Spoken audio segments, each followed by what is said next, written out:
Dear students, in this session I am going to teach you the lesson His First Flight. It's a short story written by Liam O'Flaherty. Liam O'Flaherty was an Irish novelist and short story writer and a major figure in the Irish literary renaissance. He wrote almost exclusively in English, except for a small number of short stories in the Irish language. The moral of the story is you must believe in yourself and never say, I cannot do this. Always you must behave with a positive spirit.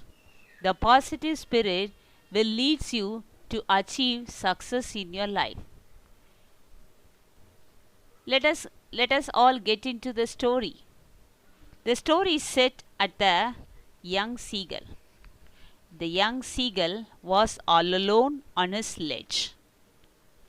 His brothers and sisters had already flown away the day before. He had been afraid to fly with them somehow.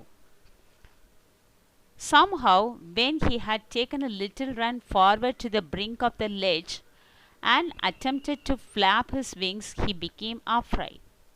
He felt certain that his wings would never support him, so he bent his head and ran away back the little hole under the ledge where he slept last night. Even when each of his brothers and sisters, little sister, whose wings were far shorter than his own, ran to the brink, flapped their wings, and flew away. His father, he was all alone on the ledge, and he noticed that his father and mother had threatening to let him starve on his ledge unless he flew away. But for the life of him, he could not move. That was 24 hours ago. Nobody had come near him the day before. All day long he had watched his parents flying about about with his brothers and sister, perfecting them in the art of flight, teaching them how to skim the waves and how to dive for fish. The young seagull noticed that his brothers and sisters are enjoying with his parents, and the parents are teaching them how to fly in the air and catch the fish on the waves. The sun was now ascending the sky. It was almost noontime. The young seagull didn't eat anything from the previous nightfall, so he had found a dried piece of mackerel's tail at the far end of his sledge. He even gnawed at the dried pieces of eggshell. It was like eating a part of himself. His parents motivated the seagull to fly away, but the fear the seagull never believed in himself, and it never tried to fly in air. And he noticed that his mother is eating a fish. She tore at a piece of fish that lay at her feet and then scraped each side of her beak on the rock. The sight of the food maddened him. Ga, ga, he cried, begging her to bring him over some food. Gowla, wo, she screamed back mockingly. But he kept calling plaintively.